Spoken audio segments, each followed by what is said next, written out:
If someday you should see Thomas the Tank Engine puffing happily along the line, he may be on his way to a village nestled deep in the heart of the island of Sodor.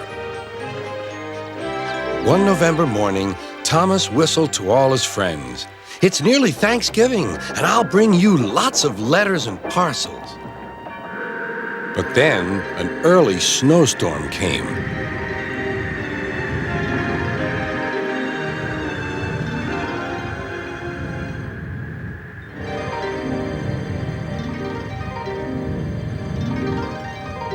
The island was covered with thick snow.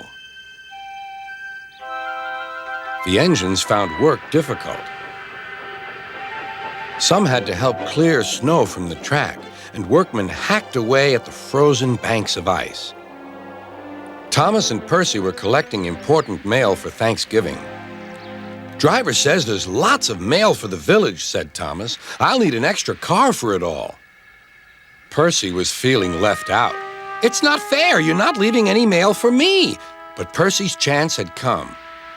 "There's been a change of plan," said Thomas's driver. "Sir Topham Hatt needs us at the big station. Percy, you are to take Thomas's train to the village." Percy was delighted, but Thomas was sad. "I won't be able to say Happy Thanksgiving to all my friends." "Don't worry," said Percy kindly. "I'll do it for you." "It's not the same," sighed Thomas. Percy was making good time on his way to the village when suddenly, "What's that?" called his driver. There ahead was a fogman by the line. He was holding a red light.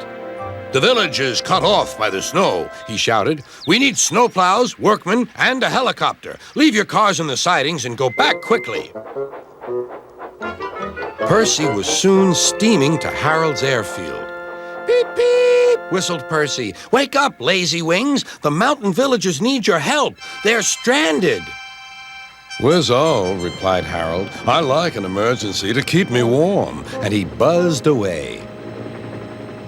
"Now," sighed Percy, "what's next?" Suddenly there was Thomas with Terence the tractor and a works train. "Come on, Percy," whistled Thomas. "Follow me." The two engines battled their way through the snow. At last they reached the village. Harold was already there, busily dropping food for Thanksgiving dinner to the people below. Terence quickly got to work. "Lovely stuff," he said as he pushed the snow aside. "Well done, Percy! Well done, Thomas!" cheered the villagers. "Percy, I've just remembered, your mail train is still back at the siding, isn't it?" Percy hurried back to fetch it. Just then, Toby arrived with Henrietta. "We've brought lots of hot drinks and food for the villagers," he whistled. That night, all the engines had gone back to the sheds except Toby. The villagers had made a plan to thank the engines. They loaded paint pots and parcels into Henrietta, and then they set off through the moonlit countryside.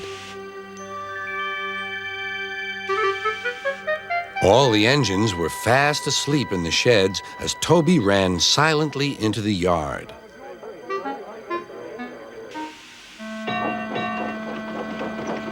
He had no idea what the villagers were going to do, but he knew it was going to be a big surprise. When the engines woke the next morning, they could not believe their eyes. The sheds had been repainted and decorated. The engines whistled in delight, and everyone agreed that it was a really happy Thanksgiving.